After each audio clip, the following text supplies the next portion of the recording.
Hey guys, what is up? Inksmith back again, and I'm going to just hop right in to today's reading of Part 3, Sugarfruit. And something that Emily also leaves out of the story is her former YouTube channel. Now, we went over this quite a bit in my own videos. I thought this was the most ridiculous part, that she tried to use these old anime review channels, but we're going to try and go over it here with the extra stuff that's been released. And if you're wondering like what the extra stuff is, it's extra stuff within each chapter. So if there's some stuff that I read that you've already heard before, I apologize.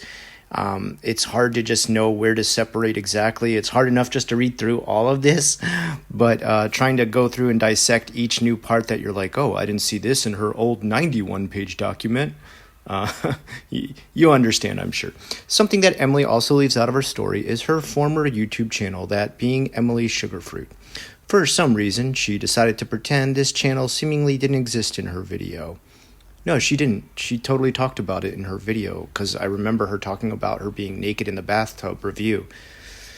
And inexplicably confused her posting on this channel as her doing cam modeling in her story. No, that's not what we thought. I think everybody was pretty clear that those were two separate things, that the cam work and her YouTube channel were very separate. I don't know why she thinks we were fooled by Emily.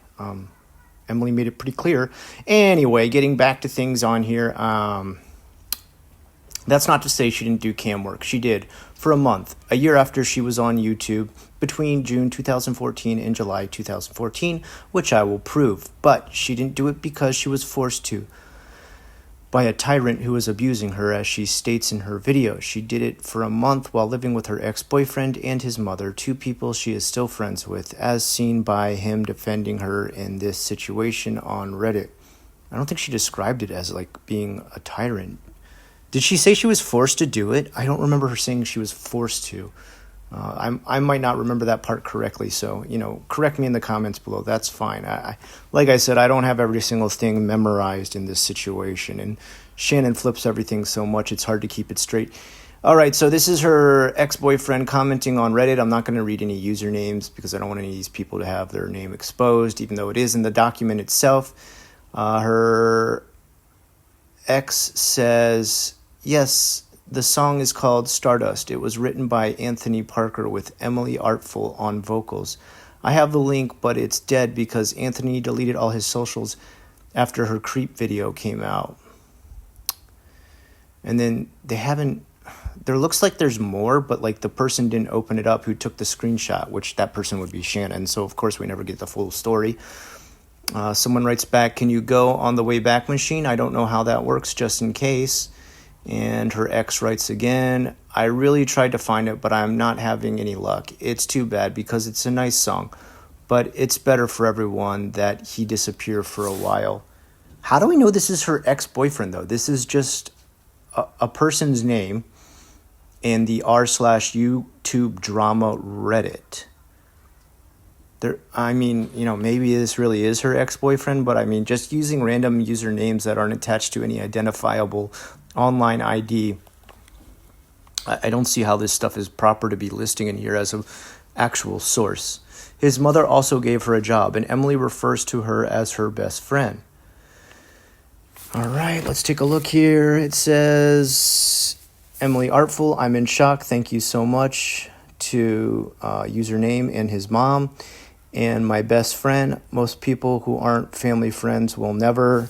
And then, of course, it's not fully opened up again. So we've got like just a random screenshot here without the full message exposed, which kind of leaves like everything cryptic. Like none of this is like good or full evidence. It's just kind of like partial things she saw, which in turn, even the things we're seeing, they don't make anybody guilty or anything. Like they don't expose anything we didn't already know. Like, okay, there's a YouTube link, and then it says, he doesn't appear to realize that she is accusing him of this. However, as I will show, he is the only one who can... As I will show, he is the only person it can be about. So, okay, so what Shannon is saying is that even though Emily talks nice about her ex-boyfriend, that he is the person who forced her into doing cam work. Okay, maybe.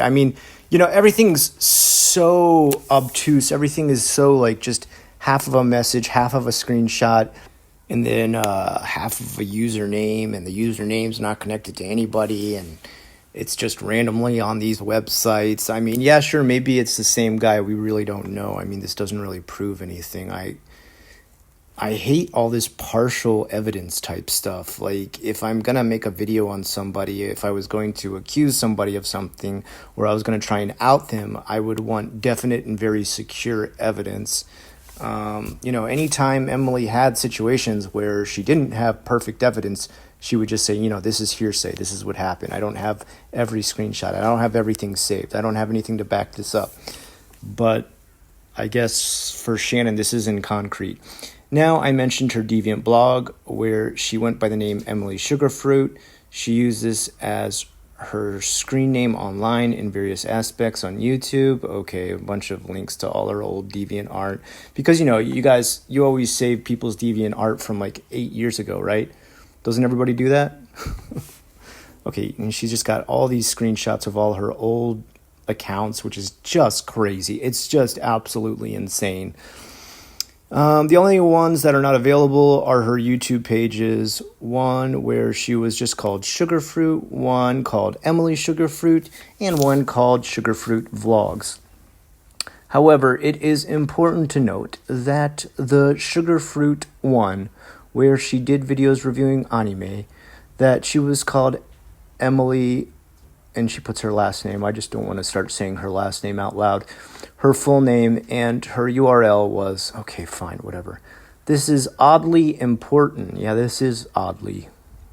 Because she would go on to say that this channel would lead her to being stalked and attacked online for years, like the post from 9gag. So she's saying because she put her last name in the channel name, that's why she was stalked. It has nothing to do with her.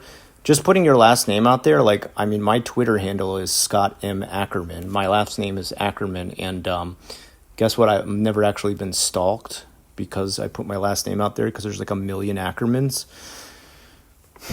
A lot of artists and a lot of YouTube creators these days put their full name because that allows them to associate with it. It doesn't lead to them being stalked. Okay. Raven, the channels have since been deleted, so I don't know when she started posting there, but her posting on Instagram started in July 13th, 2013, while one of her Twitters started January of that year, and the other started in April. It's safe to say she was using the account during the summer of 2013. However, when it started exactly, I do not know. According to Emily's story and her timeline, when she was fired from her job, she was living with her abusive ex and being forced to cam work, and she wanted to find a way out of that environment for herself, that her getting this job was her only way out of that life, and when she was fired, she was made homeless. I think this is one of the main reasons we're all angry at you, Shannon, is that you went out of your way to get her fired. I mean, we know the story, and the story that she still hasn't disproved is the fact that she pretended to be another person to friend her on Facebook to ask about a certain restaurant in town that she knew she was working at so that she could call into the restaurant and report the cam work. So who do you think did it? Do you think the supposed boyfriend that you're saying abused her is the one who called to also get her fired? Like, what? Almost every portion of that story is untrue, save the part about her being fired. How do you know that? If you're not stalking someone, how do you know what jobs they actually were and were not fired from? Like, if this person, even like my best friends, I don't really know what jobs they've ever been fired from or like quit themselves. I'm sure everybody out there can see like the utter like juxtaposition we're in here where this just doesn't make any sense. Please keep in mind, these receipts prove part of her story, that being she was getting harassed and lost her job due to either online bullying or what she was posting online at the time. Emily has access to these social medias and could have shown this in her video. Maybe she doesn't have access. I don't know if I could find some of my stuff from 8 years ago. Maybe only you have access to it, Shannon. Like I said, I don't keep anybody's stuff from 8 years ago. Please keep in mind, these receipts prove part of her story, that being she was getting harassed and lost her job due to either online bullying or what she was posting online at the time. Emily has access to these social medias and could have shown these videos to prove that she was in fact fired, but opted not to because she lied about dates, times, and what she was doing. She couldn't post proof because it would show Anthony and I had nothing to do with it. And I think she just posted proof. She couldn't post proof because she doesn't keep every damn thing she ever puts online. She also doesn't expect to get stalked over the past 10 years. According to her Instagram, as well as the previously mentioned Deviant Art journal that showed Anthony couldn't have assaulted her the way that she said he did 6 months after getting sober, she was living with her dad in a very loving home where he would buy her art supplies and generally let her do whatever she wanted. She stated herself he would let her stay there as long as she needed to, rent-free. Okay, so yeah, this is the part where she talks about how her dad went out and bought her some Copic markers. Those are very nice alcohol markers that I don't know how much they are in the States, but in Japan they're about 400 yen, which is like $4. So I know they're nice markers. She was excited she got those from her dad. She was living with her dad, and she's already told us that he snuck through the window. I mean, I'm sure there are other of you out there who, during your time in high school, had a boyfriend or a girlfriend sneak in through the window. This is not impossible to believe. Those people lived with their parents when they were in high school. This happens. Keep in mind that as we go along, because in order for Emily's story to make sense, this would be the person who would be kicking her out. Okay, so now she's saying her dad kicked her out, not her abusive boyfriend. But wait a second. Okay, hold on. If this is 2014 or 2013, wasn't she supposed to be living with the boyfriend at the same time she's saying she was living with her dad and also getting kicked out? Okay, whatever. Not her abusive boyfriend. It should also be noted that her relationship with her father is great according to herself and according to the video she made where she talks about him driving her and all of her things to Omaha, Nebraska, to move in with her husband in 2016. This Deviant Art journal made on March 26, 2013 that states she's moving back in with her father, and you can further see she does not move back in with this in her Instagram post because her room in her father's home has pink walls and the rest of the house has a muted wallpaper throughout. These are the notorious pictures that show like random walls of a house. And these are supposed to be proof that she was at a certain place at a certain time. That's just weird. That is just really weird. Like, the pictures are like literally of like white walls that could be in anybody's house. I think that's probably like the number one color inside of anybody's interior decorating almost worldwide. Okay. What do we got here? There's some pictures she's showing from there. Okay, these are posts. And I guess these posts are supposed to be like evidence that she's living at her dad's house. It's like random posts of Emily's, but you can slightly see the wall in the background. Okay, whatever, man. I mean, yeah, I guess if the color of a wall inside somebody's house is proof that they're living in an exact house that you're saying, then yeah, that's some great proof. Okay, so wait, does it just start? Okay, this next part kind of just starts in the middle. Okay. These photos show the pink walls. In July, she had just started dating someone who appeared on her Instagram in a photo with her dogs. We will call him Bob.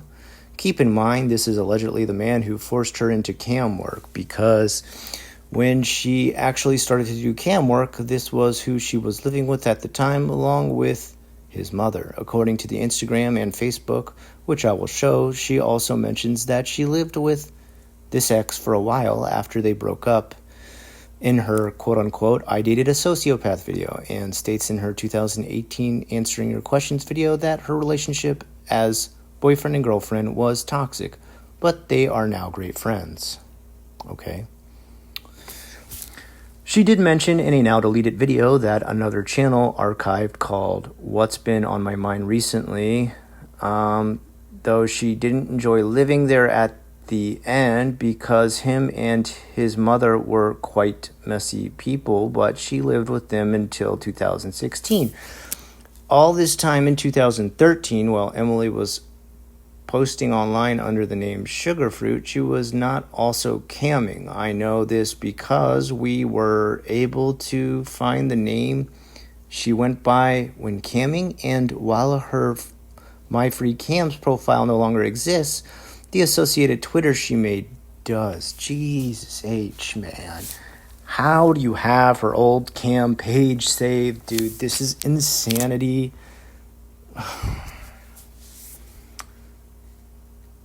Okay, she's got her page there. I'm not gonna read anything off of this. I mean, this is something she wants to leave in her past.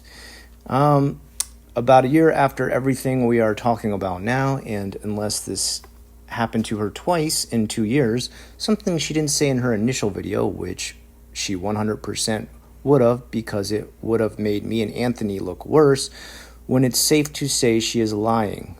Okay, I think she meant to say, then it's safe to say she is lying, as she has done before. So either she was camming while living with her father in 2013, of which there is no proof, or she did it while living with Bob in 2014, making him the abusive ex who made her homeless. More on this in the next part. Oh, God, jeez Louise. Back to the Sugarfruit situation. On the Sugarfruit channel, Emily ended up doing a couple of controversial things, like posting anime review naked in the bathtub. Okay, we went over this part before. So this is where she posted in there, and, she's told us already that she did this. I don't know how this is some kind of new information. There was a couple anime creators, some who approved of it, some who disapproved of it. Some of them who said don't harass her for posting this. And the thing that I see Shannon fails to mention here was that one of them said that she was using drugs at the time. And this was just like an objective view who had heard something about the other anime reviewer, Emily, who had posted her bathtub video. Which, if just some random other anime guy was like, oh yeah, I heard through the grapevine, that's what had been going on, then Shannon's story doesn't make sense from a third party who had nothing to do with this fight to begin with. And this was said years and years and years ago, before this drama even started. So, okay, let's see. What can we skip on to here? Because I don't want to go over this whole part again. This is a part of her past that was kind of rough for her, so I don't really want to dwell on this too much. I've done it in other videos and said more than enough on those old videos. According to her Instagram on August 27th, 2013, she was going in for a job interview. She posted this photo of her hair and this photo of her face, where she said she was going to have to start covering her tattoos for the interview. Emily got the job in 3 days after her Facebook got hacked, and she made a new profile stating as much. However, that job lasted the entirety of 2 weeks. We know this because on September 16th, 2013, Emily posted this photo of her mouth with the caption, "That's not a blemish on my Cupid's brow. It's a blot of lipstick. My cyberbully cost me my job, so now what do? Put on my lipstick and take pictures between massive stomach aches and tears. Hashtag lip. Hashtag NYX." Okay, let me read what these say because this is goofy maloofy. Everyone, some horrible hacker got into my old Facebook and is sending me threatening messages. This is why I got a new Facebook. Please don't believe anything this person says to you. Okay. That's okay. That's not a blemish. We already read that one. And I guess somebody replied to that, and she replied back, but that reply has since been erased. It says, "They got me fired. This has nothing to do with my strength. It has to do with I am now jobless and without income. That is why I am sad." Okay.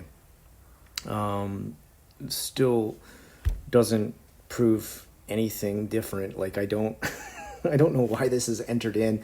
And plus, I mean, the fact that she has this recorded that she was hacked really makes me think that this is like a criminal going back to their crime and looking at the evidence. Like, you know how they say like serial killers like save newspaper clippings of what they've done? This is kind of what it reminds me of, because I think even Emily didn't have these screenshots in her own video. She just kind of said like, hey, look, this happened. It's hearsay because I don't have backups to show you all these old messages. But guess who does? Shannon, of course. While she makes no mentions as to what happened, my assumption is that her job found out about her YouTube and let her go. Whether that be because of one of the people who was harassing her from her YouTube sent an email to the place of employment, unlikely. What she was posting, or if they found it organically. You got to remember, this was back in like 2013. There wasn't a lot of this cancellation stuff going on where people would try to find out where you worked and get you fired over YouTube. I would believe that a lot more in like 2020 or 2019. But she's saying that one of these anime bros is one of the ones that was harassing her and called into her job and found out and got her fired. It seems very unlikely. I mean, even me saying that is hearsay, but at the same time, it seems... who seems more likely? A vengeful woman who dated the same guy, or some random anime dude on YouTube? Emily stated in her video that someone posed as a client and sent an inappropriate video of her camming to her boss. However, due to her history of lying, including about this story, I do not believe her. Again, she wasn't camming at the time, so they wouldn't have sent that video to begin with. That's not to say they weren't sent anything, though, as, again, her content would have probably not been deemed appropriate. Although, I don't know, can you get fired over... I guess you can get fired over a YouTube video if it was, like, extremely incriminating as far as, like, race baiting or something like that. But wasn't she only, like, topless and holding her chest in the video? So would that really get her fired? Maybe. I really don't know. Her YouTube channel that was publicly harassing her was behind this. Oh, okay, so she does totally blame the anime bros for getting her fired from her job. Very interesting. She also responds to a comment that has since been deleted from someone named Joseph Blackblade. That says, they got me fired. This has nothing to do with my strength. It has to do with that I am now jobless and without income. That's why I'm sad. Yeah, we already read this. Emily has acknowledged these occurrences before multiple times on her Emily Artful channel. However, the video in which she talks about it is deleted. Again, though, another channel archived it. Gosh, I wonder who did that. Emily admits that this channel, not Anthony, was the cause of her being harassed. She states that this channel, and more importantly, the community at large, treated her terrible and attacked her and harassed her. During this time, Anthony and Bryce, remember the guy Emily said she was terrified of because he would curb stomp her. They did work with Emily on a song and music video. However, this was Anthony's song Autumn's Moment, not Stardust, as Emily states. Oh my God, what? Like, who cares? I don't know why Emily would lie about what project she was on. Maybe she just got it like mixed up. Maybe she couldn't remember the name of every single... Even my own music I've recorded from college, I don't think I remember every name of every song ever. What? But it's most likely because she had to be taken out of Autumn's Moment music video in 2013 because of the harassment she was already receiving, something that she was keenly aware of, and something I have the direct messages to prove. Emily was filming the music video for Autumn's Moment while also posting to the Sugarfruit YouTube channel. After the first day of shooting, Emily ended up posting a video of herself that would lead to more harassment being sent her way, with someone re-uploading it and spamming it to her Facebook friends. Anthony was one of those friends, saw the video, and had his reaction in our private Facebook messages. Ooh, so this is actually Anthony talking once? Oh, no. This is a situation where we see Shannon's messages and the other person is called other user. I mean, these could be doctored so easy that it's very hard to take anything that's put in here as a quote-unquote screenshot serious. It says Shannon and the other person's online username is other user. So, I mean, You could have anybody pose for these messages to play them out. Whatever. Wait, a guy put it up? It is a different video because I just watched one on her channel, other user. Apparently everyone's seen it, so we can't really have her in the video. It'll be about that, other user. Yeah, I'm gonna sock the guy who put it up in the face. Shannon, I think I just saw it, but I'm not sure what I saw. Shannon, what video? Kevin hasn't sent me anything in a while. Other user, see that video of Emily yet? Other user, F word. Okay. In this message, Anthony asked me if I've seen Emily's video yet. I say no, and then said Kevin hasn't sent me anything in a while. I say that because Kevin, aka Coultergeist, on Twitter, would watch her channel and would talk about her from time to time. He also had mutual friends with her, but I didn't think anything of it. Again, San Jose social circles are not as large as everyone might think. Emily had made a video of her dancing in just a bra and posted it on YouTube. She deleted it soon after. However, someone else downloaded it and reposted it. Gosh, I wonder who. It, without her permission, and spammed it to her Facebook friends. Emily re-uploaded it in retaliation, then deleted it again. Anthony, Bryce, and Emily were in the middle of filming a music video, and Anthony was pissed because all of the filming they had done had to be thrown away because, like he states, in the music video would be about that instead, aka about Emily getting harassed by this other person and not the actual song and music that they had spent time filming. Okay, so now we get into another screenshot of another conversation from all the way back in 2013. And I mean, every time I see this, so first of all, we can't really figure out even where these conversations happen. I can't even tell what social media this is happening on or what messaging system. And who was saving these at the time? Was Shannon herself taking screenshots of these back in 2013? And if so, why? Why these messages?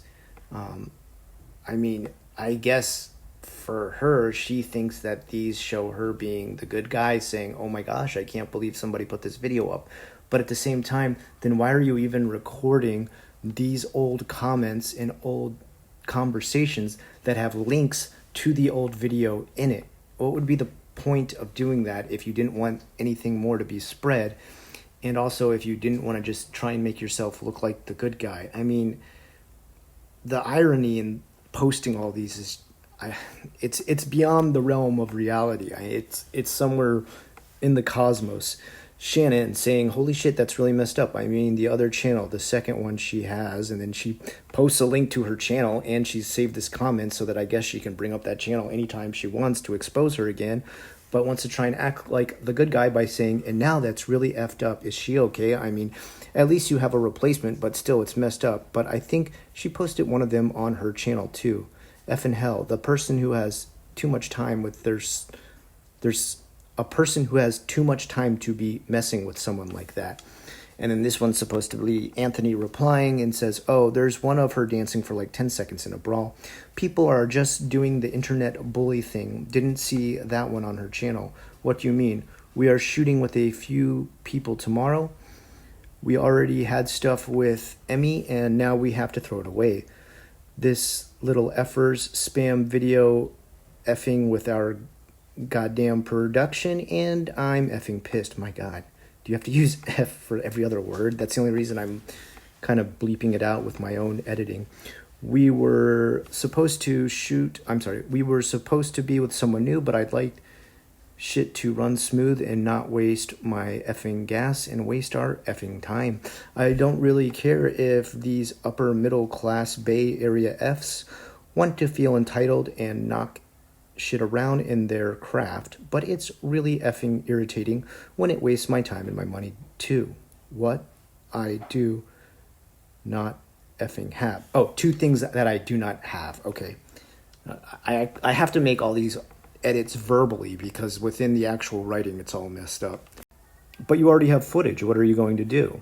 Says Shannon. Wait, a guy put it up? Is it a different video? Because I just watched the one on her channel. And then Anthony says, apparently everyone's seen it, so we can't really have her in the video.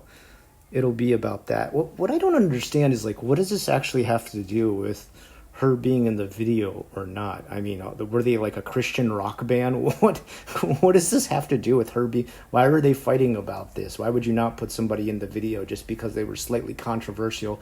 I mean, looking at it in today's terms, this is like just slightly controversial stuff. There's OnlyFans people who do way more open-minded stuff, let's say, on their OnlyFans now. So I mean, this was like kind of PG-13 at most. How did this mess up their video? My thoughts, and like once again, this is just me cooking up theories, is that this is just a made-up conversation. Like this is just them discussing the self and taking screenshots of it to look like the good guys years later down the line. I mean, it just doesn't make any sense that you'd say, oh, look, see, I was the good guy back then. I took all these screenshots way before this happened. It's because you were already building up to this happening. After this conversation, I ask him what he is going to do because they already shot a good portion of the music video, and Anthony states that they are going to be shooting with someone else the next day, but clearly is massively pissed off that this happened because it effed him over. The person that Anthony replaced Emily with was another frequent collaborator and someone who Anthony also had a close relationship with. If I was as vindictive, insecure, and evil as Emily says, would I not have tried to be part of this project and then harassed this separate person? No, you would have probably, if you wanted to be like secret and vindictive, you probably would release this video of her to get her messed up on the internet and then privately pretend to have a nice conversation about, oh my gosh, who could this have been? Like, does she really think we're all this dumb that we don't see through these little tricks and stuff? I don't get it. I know I say I don't get it, but I mean, maybe all of this stuff plays out awesome in her head. Like in her mind, she's the protagonist who has like this epic plan. That's the reason Emily gives for me doing all of this. However, clearly, since the other person never received any harassment, as they will attest to and confirm in court, that is not the case. But as you can see in this message, he is less pissed with Emily and more pissed that someone did this to her. Then you can see in my message, I almost immediately ask if she is okay and talk about how whoever is doing this is effed up. Yeah, like we're on to you. We understand, like, of course you're going to record something like that. But it's the fact that you took pictures of you saying nice things that makes it so much more suspicious. Why would you have taken screenshots of you talking nicely about her in the past? And also, it's just your side of it. The other person just says other users. So we really don't even know if Anthony was having these conversations with you. It's all very sketchy. Neither Anthony nor I were part of the online harassment against her, as this shows. If I had done this to get into the music video. But who says you would have done it just to get into the music video? Maybe you just did it to be vindictive. Like, I mean... This is such a weird angle to go for. This new person would have been harassed as well. No, they wouldn't have, because they weren't Emily, the person you were harassing, which she was not. We would have nothing to gain by doing this, and in fact, he clearly had a lot to lose, seeing as he had to scrap his filming and start over. The song Emily says this happened on is Stardust, and didn't come out until a year after in 2014. Also, Emily had to quit doing YouTube under the Emily Sugarfruit name, meaning she had been harassed for a full year prior because of her own YouTube channel, not because of Anthony again. She confirmed this herself on 9gag, and then still chose to collaborate with him on Stardust a year later, knowing he couldn't be behind it because he actively had been effed over just a year before by it, and had gotten her fired from the music video because of it. When they were recording Stardust, Anthony and I were not speaking because I was dating someone else. However, some of her quote-unquote fans from her Sugarfruit channel did find the Stardust video and leave comments disparaging her, which Anthony defended her against and deleted. Or maybe, I know this sounds crazy, but maybe the person who made the disparaging comments were sock puppet accounts made by you, Shannon. Because you don't have any screenshots of this. Why don't you have any screenshots of these old...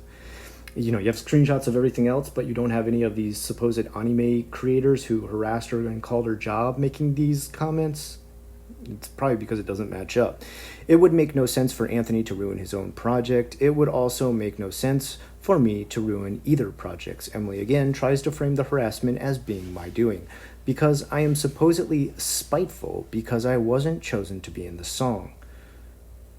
I don't know if she actually said that. I think she just said that, like, you guys attacked her, and she was sure it was you guys after doing years and years of research. Now, back in the past, she may not have said that, but, like, this is like over 10 years she started to connect all these things. So if there's parts in the past where, like, she said she couldn't figure out who had been doing it, wouldn't it be because she hadn't connected all the dots yet? But over time, when she started to notice a regular pattern, like she said, I started to notice, like, the same speech, the same sentence structure, the same ways to harass, the same belittling comments. That's when she started to tie it all together.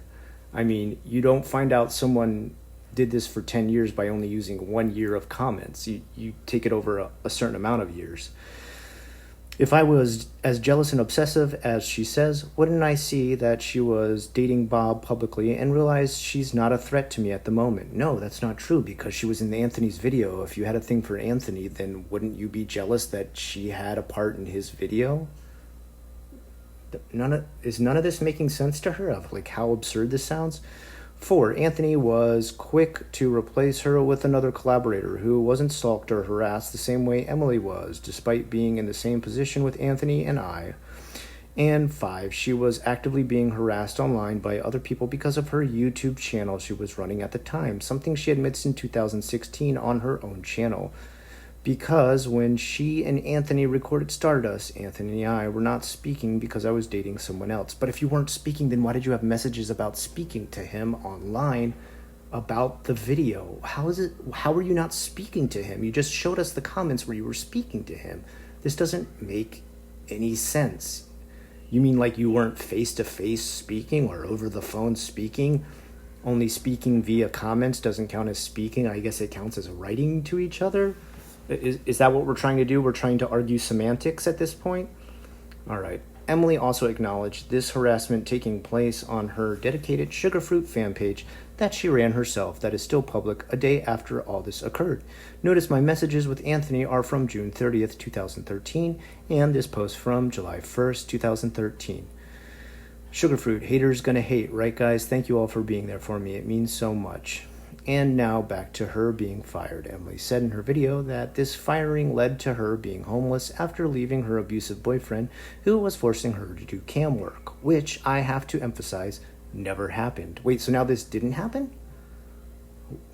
What? Why does it keep changing? She, again, had just started dating Bob in July of 2013 before his firing, and was living before this firing, and was living at her father's home when it occurred. So if she was being abused, it would either be by her father or by Bob, and it was somehow taking place in her father's home with no one noticing. She already lied that this occurred because she was camming something that didn't happen until a year later. Something she knows because she has access to the accounts that shows this timeline. Again, Emily stating she has no proof and no screenshots is a lie, and itself. She simply cannot show the screenshots because they were actively disproved what she's saying. If I was able to access these screenshots in 2021, she would be able to as well.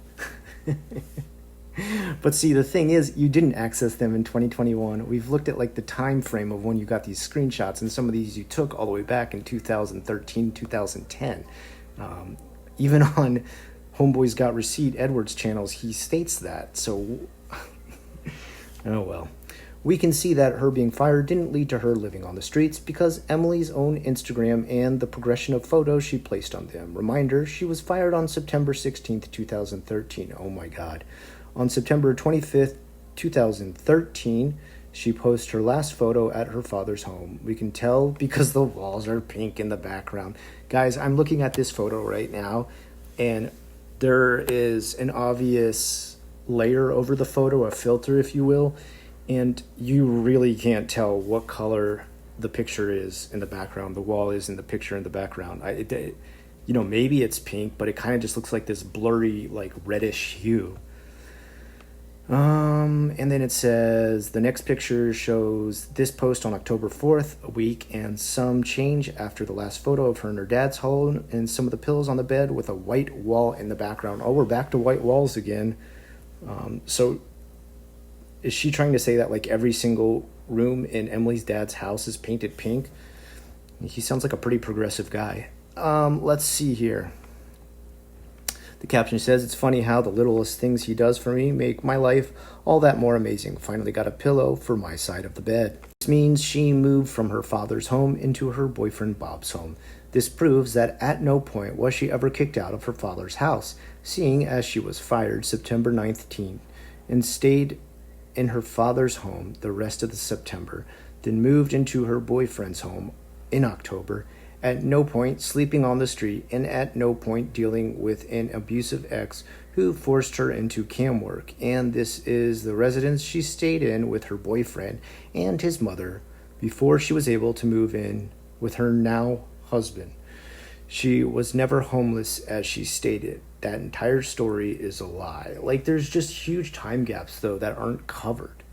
So, 2016 to 2021, or when the video came out in 2020, or, like when she talked about this stuff, I'm saying, like, there's still over 4 years of difference in between there. And okay, whatever. I don't know why Emily said this occurred when there's tangible proof that it did not. Tangible proof means something that you can touch. There is no touchable proof.